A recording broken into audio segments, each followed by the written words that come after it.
สบายดีทุกคนนี่มื้อนี้จะพามาเลาะชมสวนเบี้ยไม้ของเฮาเนาะป้ามะม่วงพี่น้องมะม่วงน้อยกำลังเป็นหลายคักหลายแน่เป็นดกคักพี่น้องพาดโถเป็นหลายแท้หลายว่าอยู่ข้างอยู่ข้างข้อไก่เขาเลยอันนี้หมักมีเนาะหมักมีก็เป็นหลายพี่น้องเพิ่นเป็นปีแรกเด้นี่หาก็เป็นรอบแรกปีแรกเลยหมักมีตัวนี้หาก็เป็นปีทำอิฐเลยหน่วยใหญ่ๆจ้ะ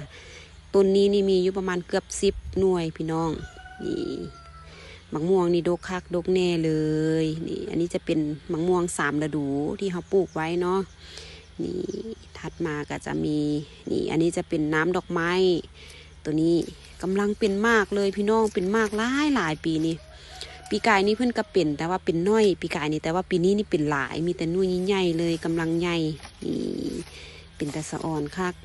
หน่วยใหญ่ๆเลยที่แรกคิดว่ายังบ่ทันได้เป็นมากใหญ่ได้เห็นแต่มากน้อยเพิ่นเนาะบัดนี้เฮาอันย่างมาเบิ่งใกล้ๆมาใบเพิ่นปกไว้หามาเปิดเบิ่งนี่ทางในจะมีหน่วยใหญ่จะมีหน่วยใหญ่หลายหน่วยเด้มีหน่วยกำลังใหญ่เลยนี่ข้างนี้ก็มีกำลังปิ่นจะมีหน่วยใหญ่แล้วก็มีหน่วยน้อยหากะปิ่นก็มีเนาะนี่ตัวนี้จะเป็นแก้วขมิ้นของเฮาหาก็ออกดอกเนาะแต่ออกดอกหลายอยู่พี่น้องปีนี้เป็นดอกหลายอันนี้จะเป็นมะม่วงรอบแรกของเฮาเนาะตัวนี้หาก็เป็นรอบแรกหาก็เริ่มเป็นดอกรอบแรกเป็นมากรอบแรกเลยของปีนี้หาก็เริ่มนี่ทางนี้นี่โอ้มีมักนัดอีกมักนัดกำลังสุกเลยพี่น้องนี่พอดีเลยจะเด็ดมักนัดไปไว้กินเลยนี่ได้มักนัดไปกินพอดีกำลังคิดจะกินกินแนวส้มๆเนาะนี่หอมกำลังหอมเลยเพิ่นสุกแล้วนี่เด็ดเอาไปกินเลยเนาะไปพากินกันเลยนี่ได้แหละไปบัดนี้ไปพามังนัดกินนี่ทางนี้ก็มีอีกบ่นี่ทางนี้ก็มีอีกหน่วยหนึ่งพี่น้องโอ้ตัวนี้แห้งหน่วยบักใหญ่เลยตัวนี้ก็กำลังสุกคือกันหอมเนี่ยว่าตัวนี้แห้งหน่วยใหญ่ตัวเก่าอันนี้แหละพี่น้องเป็นมากไม้ปลอดสารพิษที่เฮาปลูกไว้กินเองเนาะที่เฮาปลูกไว้อยู่สวนของเฮาจะปลูกบ่หลายแต่ก็พอได้กินก็มีพอได้กินเนาะโอเคนี่ได้มักนัด2 หัวบักใหญ่เอาไปพากินน้ำกันเลยแบบนี้ไปพามักนัดกินนี่ทางนี้ก็จะมีกล้วยนี่เป็นกล้วยน้ำที่เฮาปลูกไว้พอเฮาตัดเอามากมันแล้วกะต้นมันเฮาก็จะเอามาสับให้ไก่เฮาทุกคนโอเคบ๊ายบายที่เฮาเก็บมังนัดมาแล้วเนาะบัดนี้นี่เฮาสิมาพามังนัดนำกันเนาะจะพามังนัดกินนำกันเนาะมาเด้อบัดนี้เด้อทุกคนนี่กำลังจะพามังนัดเนาะ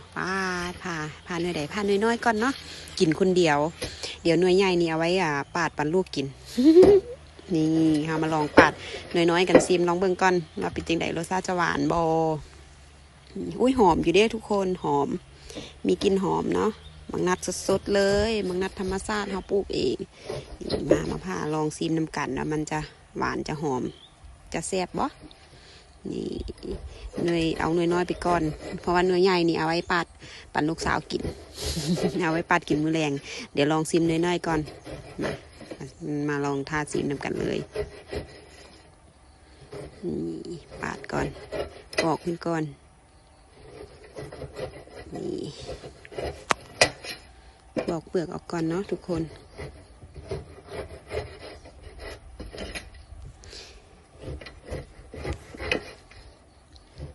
ข้างในมันสิมีรสหวานกับรสส้มตัวใดมันจะหลายกว่ากันเพราะว่ามังนัดยามนี้เฮาบ่ได้รดน้ำมันเลยเนาะมันก็จะบ่ค่อยงามปานใดลองเบิ่งเพราะว่าเฮาปล่อยตามธรรมชาติเลยนี่มันสิหวานบ่โอ้ยหอมมีกลิ่นหอมอยู่เป็นกลิ่นหอมอ่อนๆหอมมังนัดเดี๋ยวถ้าซิมนำกันว่าสิเป็นจังไดนี่กำลังพา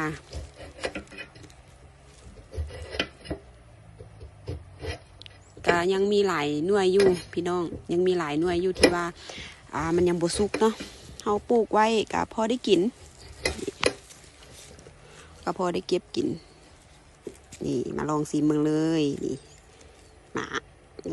โอ้รสชาติก็หวานพี่น้องหวานอยู่ก็จะเป็นแบบหวานอมส้มนะหวานปนกับส้มจะมีรสชาติแบบหวานส้มกับพอดีกินกับพอดีซ่วง แต่กับหวานหลายเพราะว่าช่วงนี้มันเฮาบ่ได้รดน้ำมันแน่เนาะมันก็จะบ่หวานคือตอนยามฝน